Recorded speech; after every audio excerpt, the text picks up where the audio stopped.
Hello students, आज हम solve करने वाले हैं practice set 1.2। So last video में हमने 1, 2, 3 एंड 4 सॉल्व किया था। आज की वीडियो में हम सॉल्व करेंगे क्वेश्चन नंबर 5 एंड 6। देखो, क्वेश्चन नंबर 5 में हमें क्या दिया हुआ है, write the answers to the following questions with reference to figure 1.13। देखो, यहाँ पे हमें दिया हुआ है फिगर 1.13। सो ये फिगर को हमें देखना है और हमें ये क्वेश्चंस दिए हुए हैं। आप देख सकते हैं ये 1 to 7 क्वेश्चंस हमें दिए हुए हैं। ये हमें सॉल्व करना है इस डायग्राम के बेसिस पे। तो सबसे पहले हम फिगर को ध्यान से देख लेते हैं। देखो, यहाँ पे हमें एक लाइन दिख रहा है और यहाँ पे कुछ पॉइंट्स दिए हुए हैं। देखो, जैसे यहाँ पे दिया हुआ है point T, S, R, P and Q. तो चलो स्टार्ट करते हैं इसके क्वेश्चंस को सॉल्व करना। अब हम आते हैं इसके क्वेश्चन नंबर 1 में। देखो, यहाँ पे हमें क्या दिया हुआ है, write the name of the opposite ray of रे आरपी। मतलब जो रे आरपी है उसकी ऑपोजिट रेज हमें लिखनी है। तो देखो, सबसे पहले तो हमें देखना होगा कि रे आरपी कौन सी है। रे आरपी ये यहाँ से स्टार्ट है। देखो, आपको रे पता है ना कि रे का एक साइड जो होता है वहां पे एक पॉइंट होता है और दूसरे साइड में एरो होता है। एरो का मतलब क्या होता है कि यहाँ पे ये फिक्स पॉइंट होता है, बट जिस तरफ एरो होता है वहां पे हम उसे इनफाइनाइट तक एक्सटेंड कर सकते हैं। अब देखते हैं कि रे आरपी कहाँ पे है। देखो, ये है आर और ये है पी। तो ये कैसा होगा, ये है फिक्स्ड पॉइंट और यहाँ से इस तरफ क्या होगा, ये रे आरपी होगा। तो इसका डायरेक्शन आप देख सकते हैं राइट साइड में। और हमें क्या करना है, उसका ऑपोजिट रे लिखना है। तो ऑपोजिट मतलब इस तरफ होगा। तो इस तरफ हम कैसे कर सकते हैं, देखो, आर से इसकी ऑपोजिट रे हम कौन सी ले सकते हैं, या तो हम ले सकते हैं रे आर एस, मतलब ये यहां से यहां तक, या फिर हम ले सकते हैं रे आर टी, मतलब ये वाला पॉइंट भी हम ले सकते हैं। बिकॉज अल्टीमेटली इस तरफ हम लेफ्ट साइड में जाएंगे तो लेफ्ट साइड में अगर एरो है तो वो कितने भी एक्सटेंड तक जा सकता है। अगर यहाँ पे और भी पॉइंट्स होते हैं तो वो भी हम ले सकते हैं। फिलहाल तो यहाँ पे हमें 2 पॉइंट्स दिख रहे हैं। इसका मतलब रे आर एस और रे आर टी क्या हो जाएगा, इसका ऑपोजिट रे हो जाएगा। और इसका आंसर हम ऐसे लिख सकते हैं, ray R S and ray R T are opposite rays of ray R P. अब हम आते हैं इसके क्वेश्चन नंबर 2 में। देखो, यहाँ पे हमें क्या दिया हुआ है, write the intersection set of रे P Q and ray R P. तो सबसे पहले हमें पता होना चाहिए कि इंटरसेक्शन का मतलब क्या होता है। तो इंटरसेक्शन का क्या मतलब होता है, कॉमन, जो इसका कॉमन सेट होता है ना, ये हमने ऑलरेडी पढ़ा है सेट वाले चैप्टर में। तो इंटरसेक्शन सेट का मतलब होता है कि कॉमन क्या है, किसके बीच में हमें कॉमन बताना है, रे P Q and ray R P. तो सबसे पहले हम देखते हैं कि रे पी क्यू कहाँ पे है। देखो, ये हो गया यहां से यहां तक, ये हो गया रे पी क्यू और सेकेंड रे हमें दिया हुआ है रे आर पी। तो यहां से यहां तक इस तरफ क्या है, ये रे आर पी है। देखो, हमें पता है कि जिस तरफ एरो है वहां पे वो एक्सटेंड हो सकता है। इसका मतलब आरपी भी क्या होगा, यहां से यहां इस तरफ क्या होगा, ये एक्सटेंड होगा। हमें क्या बताना है कि इंटरसेक्शन मतलब कॉमन क्या है, मतलब ये वाली रे में और ये वाली रे में दोनों में कॉमन क्या है। देखो, ये PQ जो है ये यहाँ पे इसमें कॉमन है, बट ये वाले को हम RP को भी देखेंगे ना, रे RP को, तो ये भी इधर एक्सटेंड होके इधर जाएगा। तो ये किस में आएगा, PQ को क्रॉस करेगा। इसका मतलब रे PQ यहाँ पे क्या होगा, कॉमन होगा। हम R को नहीं ले सकते हैं बिकॉज यहाँ पे देखो PQ है। PQ में हम इसे इधर तो एक्सटेंड नहीं कर सकते ना। PQ में ये जो P है ये इसका फिक्स्ड पॉइंट है, मतलब ये इसी तरफ बढ़ेगा। बट ये वाला जो रे है आरपी, इसे हम इधर एक्सटेंड करेंगे तो ये भी यहाँ पे कॉमन होगा। इसका मतलब कॉमन या फिर इंटरसेक्शन सेट कौन सा होगा, रे पी क्यू। तो सेकेंड का आंसर हम कैसे लिख सकते हैं, रे P Q is the intersecting set of रे P Q and ray R P. अब हम आते हैं इसके क्वेश्चन नंबर 3 में। देखो, यहाँ पे हमें क्या दिया हुआ है, write the union set of रे पी क्यू। ये यहाँ पे क्या है, इधर से इधर ये है रे पी क्यू एंड रे क्यू आर। क्यू से आर मतलब इधर, ये फिक्स वाला पॉइंट किसका होगा, क्यू का होगा। इधर से इधर क्या है, ये आर मतलब क्यू आर। ये इधर से एक रे है और ये वाली एक रे है। तो हमें क्या करना है, उसका यूनियन सेट बताना है। यूनियन का मतलब क्या होता है, ऑल, या फिर हम कह सकते हैं ग्रुप। जो भी हमें लेटर्स दिए हुए हैं उसका ग्रुप। देखो, एक एरो इस तरफ जा रहा है, एक एरो इस तरफ जा रहा है, और हमें पता है कि लाइन में क्या होता है, दोनों एरो होते हैं। अगर इसका हम एक ग्रुप बनाएंगे तो वो क्या हो जाएगा, लाइन क्यू आर, या फिर हम लिख सकते हैं लाइन आर क्यू। बिकॉज देखो इस तरफ भी एरो है, इस तरफ भी एरो है, और इसका अगर हम एक ग्रुप बनाएंगे तो इसका आंसर क्या आ जाएगा, लाइन क्यू आर, या फिर हम लिख सकते हैं लाइन आर क्यू। तो इसका आंसर हम ऐसे लिख सकते हैं, line Q R is the union set of रे पी क्यू एंड रे क्यू आर। अब हम आते हैं इसके क्वेश्चन नंबर 4 में। देखो यहाँ पे हमें क्या दिया हुआ है, state the rays of which segment Q R is a subset. तो हमें क्या यहाँ पे दिया हुआ है, सेगमेंट क्यू आर। देखो सेगमेंट क्यू आर मतलब यहाँ से यहाँ तक का जो है वो फिक्स पॉइंट है, मतलब बिल्कुल यहाँ से स्टार्ट है और यहाँ से स्टार्ट है। आपको पता है ना सेगमेंट का मतलब क्या होता है, पर्टिकुलर इतना ही लेंथ। तो ये जो है ये क्या है, सेगमेंट क्यू आर है। तो हमें क्या बताना है, the rays of which segment Q R is a subset. तो हमें वो रेस का नाम बताना है जिसका क्यू आर सबसेट हो। सबसेट हो मतलब उसका पार्ट हो। तो ऐसी रेस बतानी है जिनमें क्यू आर कंपल्सरी होना ही चाहिए।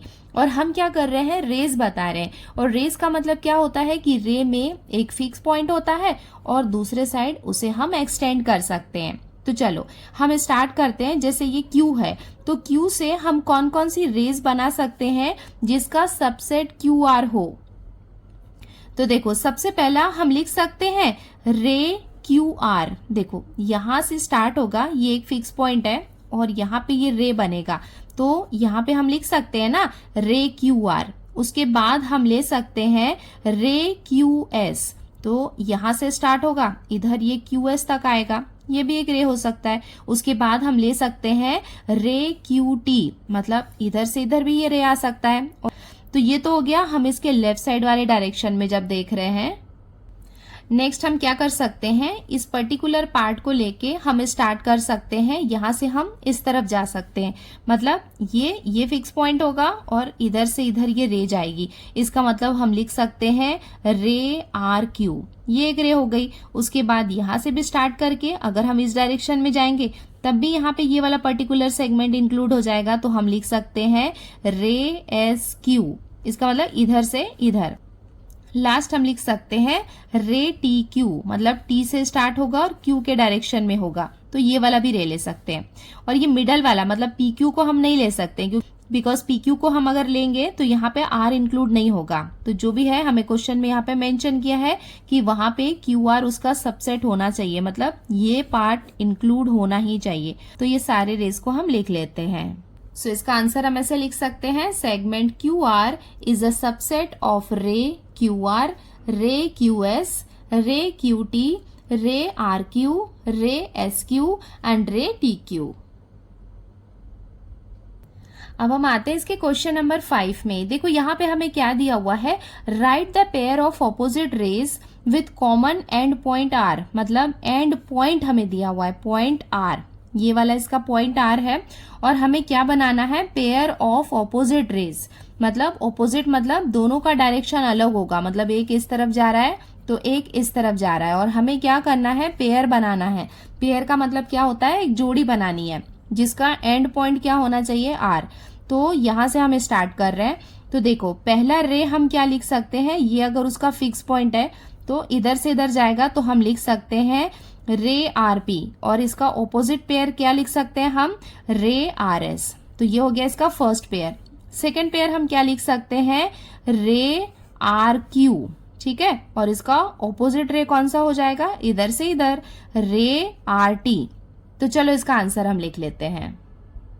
सो इसका आंसर हम ऐसे लिख सकते हैं, फर्स्ट पेयर कौन सा हो जाएगा, रे R P and ray R S. Second pair हो जाएगा रे are Q and ray R T. अब हम आते हैं इसके क्वेश्चन नंबर 6 में। देखो यहाँ पे हमें क्या दिया हुआ है, write any two rays with common end point S. तो अभी हमें एंड पॉइंट यहाँ पे क्या दिया हुआ है, एस दिया हुआ है। और हमें क्या बताना है, टू रेज बताना है। तो कोई भी टू रेज हम यहाँ पे ले सकते हैं, तो उसका एंड पॉइंट एस होना चाहिए, चाहे वो इस डायरेक्शन में हो या फिर इस डायरेक्शन में हो। यहाँ पे ऑपोजिट रेज ऐसा मेंशन नहीं किया है, तो हम क्या ले सकते हैं, जिसका एंड पॉइंट एस हो। एंड पॉइंट एस हो मतलब हम एस से स्टार्ट करेंगे, तो हम लिख सकते हैं रे S R and ray S T. यहाँ पे हम और भी रेज लिख सकते हैं, मतलब एंड पॉइंट बस एस होना चाहिए। तो रे एस पी भी हम लिख सकते हैं, रे एस क्यू भी हम लिख सकते हैं।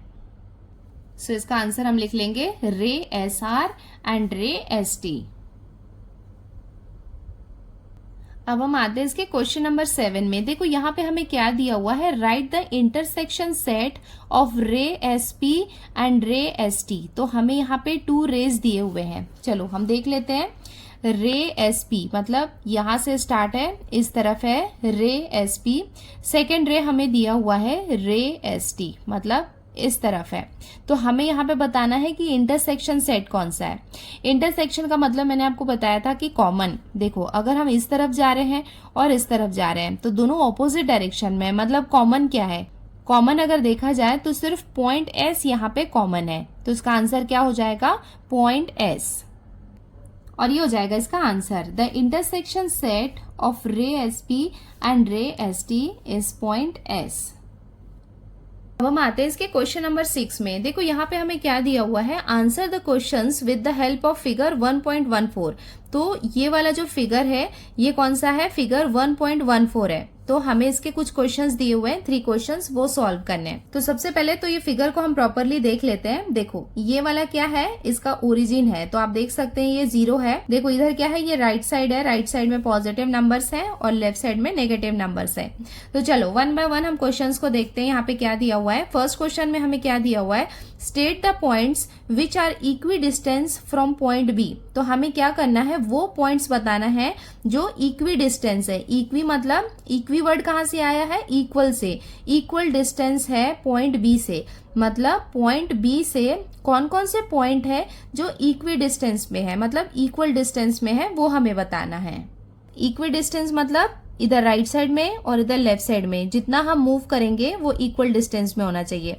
जैसे सपोज हम यहाँ से मूव करते हैं तो हम यहाँ पे पॉइंट्स लिख लेते हैं, जैसे 1 2 3 4, और इधर भी लिख लेते हैं 1 2 3 4।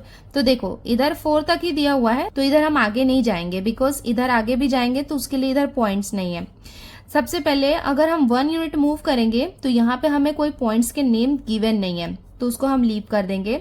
सेकेंड, हम 2 यूनिट्स इधर जाएंगे तो हमें मिलेगा पॉइंट ए, और इधर हम जाएंगे तो 2 यूनिट मूव करेंगे तो हमें क्या मिलेगा, सी। मतलब पॉइंट ए और पॉइंट सी का आप डिस्टेंस देखोगे, इधर भी 2 है और इधर भी 2 है। इसका मतलब पॉइंट बी से इन दोनों का डिस्टेंस सेम है, तो ये दोनों क्या हो जाएंगे, इक्वी डिस्टेंस वाले पॉइंट हो जाएंगे। नेक्स्ट हम देखते हैं 3 में। तो देखो यहाँ पे 3 में हमें कोई पॉइंट नहीं दिया हुआ है। नाउ आगे बढ़ते हैं, 4 में जाएंगे तो 4 में जब हम 4 यूनिट आगे बढ़ेंगे तो हमें कौन सा मिलेगा, पॉइंट डी मिलेगा, और यहाँ हम 4 यूनिट आगे बढ़ेंगे तो हमें क्या मिलेगा, पी मिलेगा। इसका मतलब पॉइंट डी और पॉइंट पी ये भी क्या हो जाएंगे, इक्वी डिस्टेंस हो जाएंगे पॉइंट बी से। सो इसका आंसर हम कैसे लिख लेंगे, डिस्टेंस ऑफ बी सी। देखो जब हम बी से सी में गए तो वहां पे हमारा डिस्टेंस कितना था, 2 था, और which is equals to distance of B A. और जब हम यहाँ पे बी से ए में गए तब भी वहां पे डिस्टेंस सेम था। कितना डिस्टेंस था, 2 यूनिट का डिस्टेंस था। सो अब हम उसका कंक्लूजन लिख सकते हैं, therefore point C and point A are equidistant from point B. एक और है हमारे पास डिस्टेंस, कौन सा, डिस्टेंस ऑफ बी डी। तो यहाँ पे हमने देखा कि जब हम बी से, यहाँ पे देखो बी से जब हम डी में गए थे तो कितने यूनिट गए थे, 4 यूनिट। उतना ही हम जब लेफ्ट साइड में कितना डिस्टेंस में गए थे, बी से लेके जब हम पी तक गए थे। देखो यहाँ पे बी से लेके पी तक गए थे तब भी हम कितना यूनिट मूव किए थे, 4 यूनिट मूव किए थे। सो ये दोनों भी क्या होंगे, इक्वी डिस्टेंस में होंगे। तो उसका हम कंक्लूजन लिख लेते हैं, therefore point D and point P are equidistant from point B. अब हम आते हैं इसके क्वेश्चन नंबर 2 में। देखो यहाँ पे हमें क्या दिया हुआ है, right a pair of point. हमें क्या करना है, पॉइंट्स के पेयर बनाने हैं, मतलब 2 पॉइंट्स ऐसे लिखने हैं which are equidistant from point Q.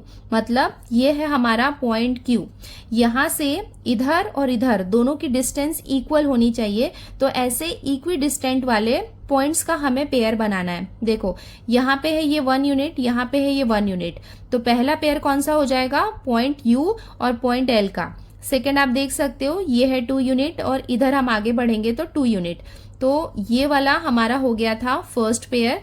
Second pair हम देख सकते हैं ये आर और ये पी, ये हमारा सेकेंड पेयर हो जाएगा, बिकॉज इधर भी 2 यूनिट और इधर भी 2 यूनिट हमने मूव किया। अभी फिलहाल हम इस तरफ तो आगे नहीं बढ़ सकते बिकॉज यहाँ पे हमें कोई पॉइंट नहीं दिया हुआ है, तो इसके 2 पेयर्स हम लिख सकते हैं point L and point Q, और सेकेंड पेयर हम लिख सकते हैं point P and point are.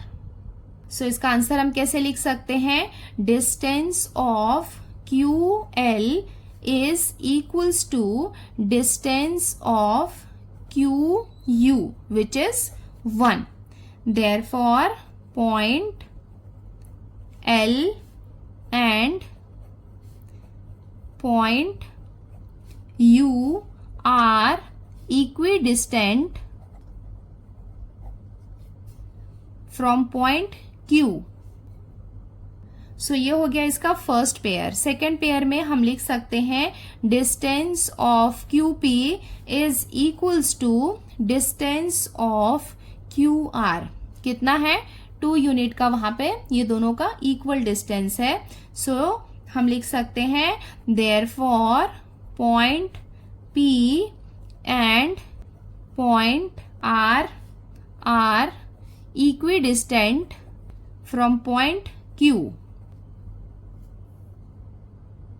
अब हम आते हैं इसके क्वेश्चन नंबर 3 में। तो हमें यहाँ पे क्या करना है, फाइंड डी।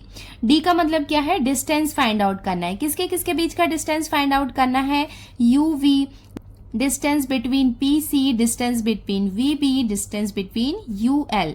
आप देख सकते हैं कि यहाँ पे कुछ कुछ कोऑर्डिनेट्स मिसिंग है, तो वो हम लिख लेते हैं। देखो बहुत कॉमन सेंस है, ये 0 है, यहाँ पे 2 है, तो यहाँ कितना आ जाएगा 1 2, इधर आ जाएगा 3 4 और ये हो जाएगा 5।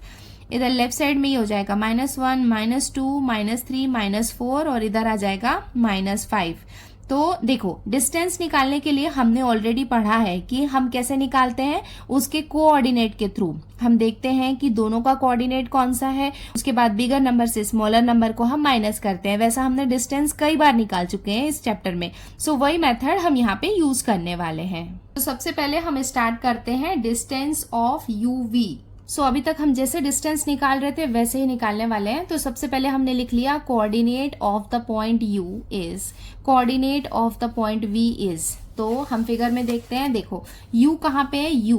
सो U के प्लेस पे हमें कितना दिया हुआ है, -5, तो यहाँ पे हम लिख लेते हैं -5। V का कोऑर्डिनेट हम देख लेते हैं क्या दिया हुआ है हमें। V का आप देख सकते हैं कि हमें क्या दिया हुआ है, 5। सो यहाँ पे हम लिख लेंगे 5।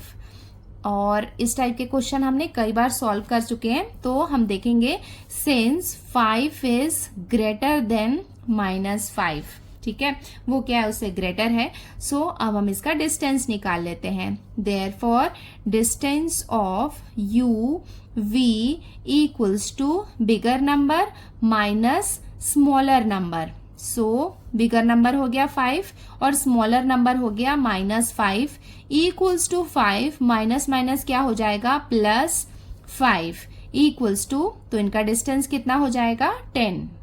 चलो फिगर में से भी रीचेक हम कर लेते हैं। ये है U और यहाँ पे है V। चलो यूनिट काउंट कर सकते हैं, 1 2 3 4 5 6 7 8 9 10। 10 यूनिट्स का डिस्टेंस है, इसका मतलब हमारा आंसर करेक्ट है। नाउ अब हम आते हैं सेकेंड। यहाँ पे हमें क्या दिया हुआ है, distance of P C. So next वाला हम सॉल्व कर रहे हैं, coordinate of the point P is. चलो फिगर में बताओ मुझे क्या है, इसका कोऑर्डिनेट है -2। सो यहाँ पे हम लिखेंगे कि P का कोऑर्डिनेट है -2। Coordinate of point C, so point C कहाँ है, यहाँ पे। सो पॉइंट C का कोऑर्डिनेट कितना है, 4। सो यहाँ पे हम लिख लेते हैं 4 since 4 is greater than -2, therefore distance of PC equals to bigger number minus smaller number equals to, ये क्या हो जाएगा, 4 माइनस माइनस हो जाएगा +2 equals to 4 + 2 कितना हो जाएगा, 6। अब हम आते हैं नेक्स्ट क्वेश्चन में। यहाँ पे हमें दिया हुआ है डिस्टेंस ऑफ VB। अब हम सॉल्व करें नेक्स्ट क्वेश्चन। यहाँ पे हमें डिस्टेंस निकालना है वी बी का। सो हमने लिख लिया coordinate of the point V is, coordinate of the point B is. So यहाँ पे हम देख सकते हैं कि v का कोऑर्डिनेट है 5 और b का कोऑर्डिनेट है 2। सो यहाँ पे हम लिख सकते हैं 5 और यहाँ पे हो जाएगा 2। Since we know that 5 is greater than 2, therefore distance of V B equals to bigger number minus smaller number equals to 5 में से 2 को हम माइनस करेंगे तो हमें कितना मिलेगा 3। अब हम आ गए इस प्रैक्टिस सेट के लास्ट क्वेश्चन में। सो ये हमने लिख लिया coordinate of the point u is. So हम देख सकते हैं कि यहाँ पे u का कोऑर्डिनेट क्या है -5। सो यहाँ पे हम लिख लेते हैं -5। नेक्स्ट है coordinate of the point l is. So हम देख सकते हैं कि l का कोऑर्डिनेट है -3। सो यहाँ पे l के कोऑर्डिनेट में हमने लिख लिया है -3। अब यहाँ पे हम लिख लेते हैं since -3 is greater than -5, therefore distance of UL equals to bigger number minus smaller number equals to, ये कितना हो जाएगा -3 माइनस माइनस यहाँ पे हो जाएगा +5 equals to minus plus minus. So 5 में से 3 को माइनस करेंगे तो हमें कितना मिलेगा 2 और ये हो जाएगा इसका डिस्टेंस। सो बच्चों इसके साथ ही हमने प्रैक्टिस सेट 1.2 कंप्लीट कर लिया है। अब हम जल्दी मिलते हैं नेक्स्ट वीडियो में जिसमें मैं आपको प्रैक्टिस सेट 1.3 सॉल्व करके बताऊंगी। साथ के साथ आप प्रैक्टिस करते रहो। अगर आपको ये वीडियो पसंद आया है तो वीडियो को लाइक करें और मुझे कमेंट करके बताएं कि आपको सब समझ में आ रहा है या नहीं। सो बच्चों आज की वीडियो में इतना ही। जल्दी मिलते हैं नेक्स्ट वीडियो में। अगर आपने हमारे चैनल को अभी तक सब्सक्राइब नहीं किया है तो चैनल को सब्सक्राइब करें ताकि आने वाले न्यू वीडियोस की नोटिफिकेशंस आपको मिलते रहें। सो बच्चों आज की वीडियो में इतना ही। जल्दी मिलते हैं नेक्स्ट वीडियो में। Till then bye.